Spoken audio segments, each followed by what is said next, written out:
Je suis venu ici avec une installation qui s'appelle Sming et qui est une chorale interactive dans laquelle tu es à la fois le chef d'orchestre mais aussi toutes les voix de cette chorale.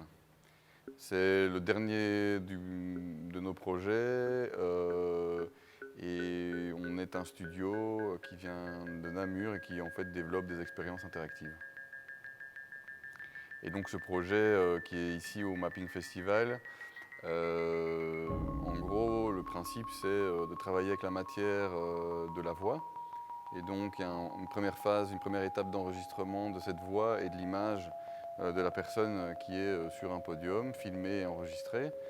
Et cette voix, ce son enregistré, va servir de matière à déployer l'ensemble des voix de la chorale. Donc cette chorale est composée de 20 fois, de 20 multiplications de cette voix. Et on retrouve tous les groupes de voix d'une chorale classique. Et ensuite, dans un deuxième temps, à l'aide d'une baguette de chef d'orchestre dans laquelle il y a un capteur, tu es amené à diriger cette chorale et donc à influencer la manière dont ces voix vont chanter. Tu maîtrises l'intensité, la vitesse, l'avancée dans une partition, donc aux accords, le rythme de succession des accords, etc. Tout ça tu maîtrises et tu deviens donc compositeur, interprète de ta propre voix, voilà, qui est recomposée en chorale.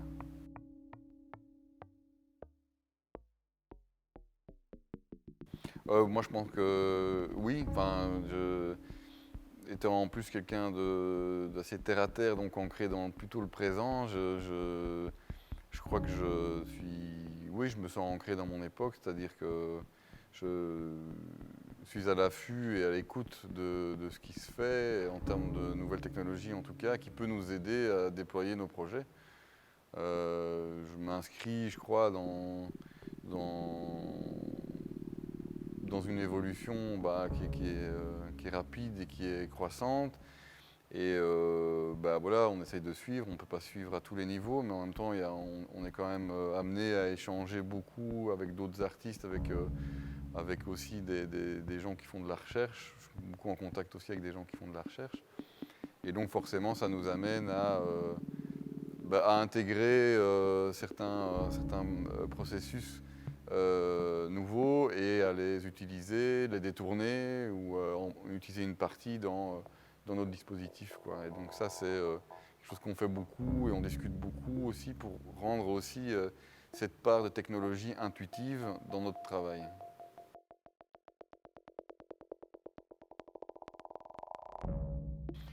Ici, oui, forcément, il y a deux aspects forts dans ce projet qui sont à la fois cette part universelle du chant, de la chorale, de la voix, l'utilisation de la voix dans donc la la musique chantée est universelle et date on ne sait quand. Et imagine les premiers que le chant a sans doute précédé la parole. Donc on imagine bien que c'est très ancré, très profondément en nous. Et à la fois, la mise en scène de Sming met aussi en scène la particularité, donc une espèce de forme d'intimité des gens. Donc on perçoit tout de suite qu'il y a une empreinte qui est donnée à être entendue et vue. Il y a une empreinte vocale qui est celle de la personne qui va venir enregistrer cette voix sur cette scène. Qui est utilisé par le dispositif. Donc on repositionne ce son sur la note harmonique qui est la plus proche de la tessiture naturelle de la voix. Et puis une deuxième empreinte qui est l'empreinte du mouvement, donc qui est le deuxième temps du dispositif, qui est ce moment de mouvement qui représente comme une deuxième empreinte. Et donc on a quelque chose aussi de très intimiste dans la lecture, en tant que spectateur de cette personne qui est en train d'expérimenter le dispositif, on a comme ça un accès à une particularité, sa particularité à lui, à cette personne, dans son rapport à la musique et dans son rapport à sa voix et à son image. Et ça, c'est Donc c'est possible par la technologie, et donc on a ce double aspect, cette dualité à la fois technologique, mais qui est comme comme hors champ, hein, et qui est le premier, le chant étant la voix et son jeu de mots, mais la voix et le chant, le vocal, et le fait de diriger musicalement cette chorale, et à la fois on a cette technologie intégrée, rendue invisible et donc hors champ.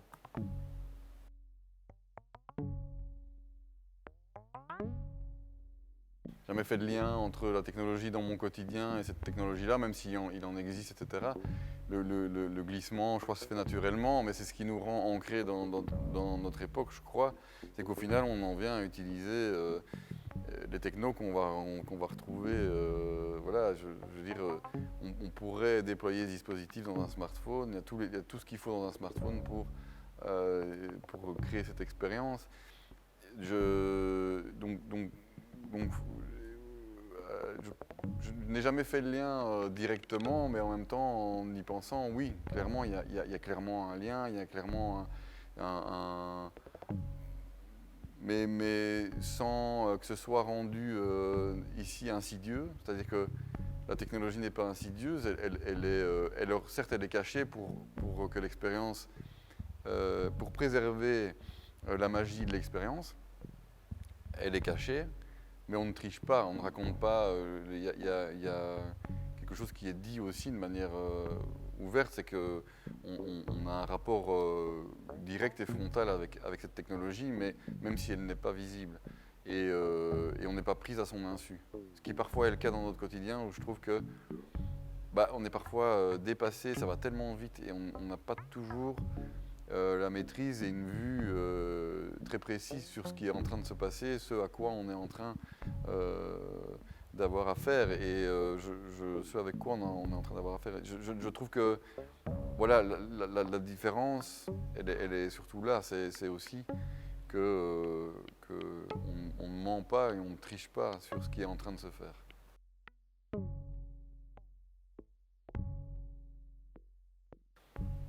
Quelque chose qui a été très déterminant pour moi, c'est la découverte de la musique. Enfin, et voilà, et le projet, on n'a pas développé des projets uniquement dans le domaine de la musique, mais disons que en découvrant la musique à la fois en tant qu'auditeur et en tant que praticien, parce que j'étais musicien avant de créer le studio avec Gaël, on était musiciens ensemble dans un groupe, et mais je pense que cette ouverture à la musique, le fait de cette rencontre avec la musique, a ouvert pour moi un champ d'exploration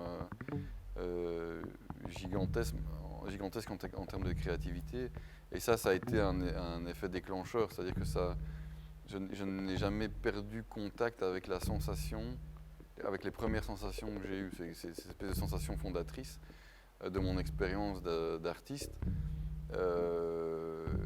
C'est-à-dire que j'ai vibré à l'écoute de la musique, à sa pratique, à sa création, et puis j'ai voulu mettre ça dans les mains des gens, et donc j'ai voulu transmettre quelque chose de cet ordre-là aux gens, et donc j'ai une espèce de focus et d'obsession qui perdure encore aujourd'hui sur le fait de faire sentir cette pratique de la musique même à des gens qui ne sont pas musiciens. C'est un peu ça le but de notre travail aujourd'hui, c'est d'arriver à faire sentir, à dégager une émotion, une sensation à des gens dans la pratique de la musique, mais qui ne sont pas musiciens. De les connecter avec les émotions qu'un musicien peut ressentir quand il crée de la musique, qu'il la pratique et qu'il la fait écouter à d'autres. C'est ce contexte-là qu'on a réussi quelque part à réunir sur un temps court, sur une scène, dans un dispositif d'installation. Et donc je crois que cette rencontre avec la musique, elle est fondatrice pour moi, elle fait basculer quelque part une certaine orientation dans ma vie, où je viens d'un milieu très sportif de haut niveau, et puis je bascule dans le monde de la musique, et en fait je n'en suis jamais sorti, quoi. Même si aujourd'hui je la pratique de manière différentes.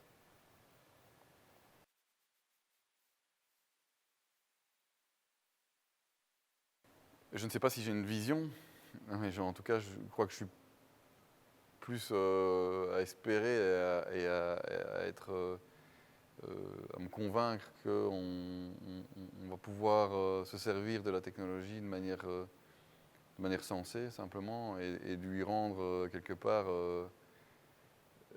Et ça, pour ça, je pense que c'est peut-être à un moment donné s'emparer des questions. Et en ça, l'art est pour moi aujourd'hui un un des axes de travail primordiaux, c'est-à-dire que l'art doit se saisir des questions importantes liées au développement des nouvelles technologies. Ça va trop vite. Il y a trop de questions qui sont balayées, trop de choses importantes aujourd'hui dont on ne tient pas compte et qui, notamment sur le plan éthique, posent des questions. Et j'espère qu'en 2051 et après 2051, que la technologie et les technologies développées seront au service au final de notre bien-être à tous, du bien-être de cette planète, du bien-être de notre vivre ensemble et qu'on va pouvoir la mettre au service de nous-mêmes et pas contre nous-mêmes.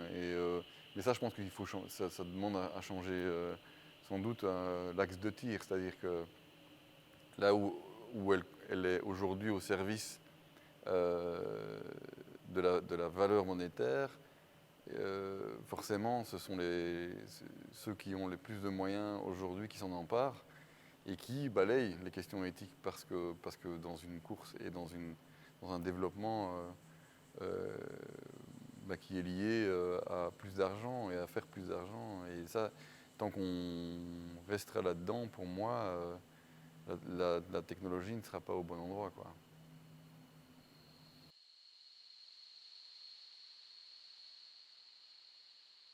Non, moi je crois que la quantité de technologie et de développement ne va pas s'arrêter. Ça, je pense qu'il y a quelque chose qui va aller de plus en plus vite. C'est exponentiel, c'est-à-dire qu'au plus on en développe, au plus on est capable de développer des choses, des calculs de plus en plus conséquents dans un temps réduit, des performances qu'on atteint, mais à tout niveau. C'est-à-dire qu'en plus, ça concerne vraiment beaucoup de domaines et beaucoup de secteurs. Ben forcément, je ne pense pas que ça va s'arrêter. Là-dessus, je ne pense pas à un ralentissement. Moi, je pense vraiment voilà, à une mise au service de cette accélération à des fins qui sont notre survie, notre vie à tous sur cette planète et voilà, il y a quelque chose de cet ordre-là qui doit être enclenché, on le sait tous, voilà, et je pense que c'est important.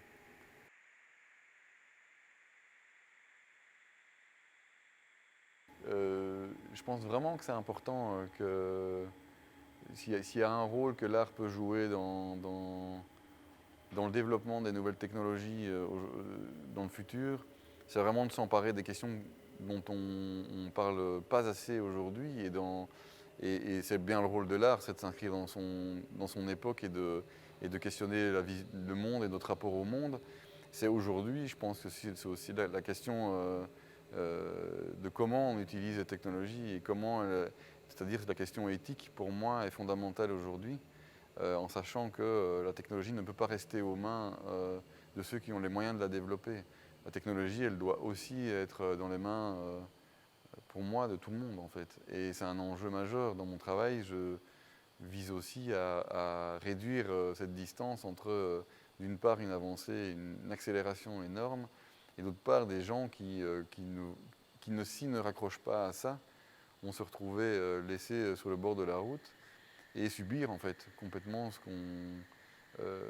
Et ça, je n'en ai pas envie. Je trouve qu'en tant qu'artiste et en tant que citoyen, je me dois de jouer un rôle là-dedans, c'est-à-dire de réduire cette distance à tout prix et de faire en sorte que la technologie soit l'affaire de tous et pas l'affaire de ceux qui ont les moyens.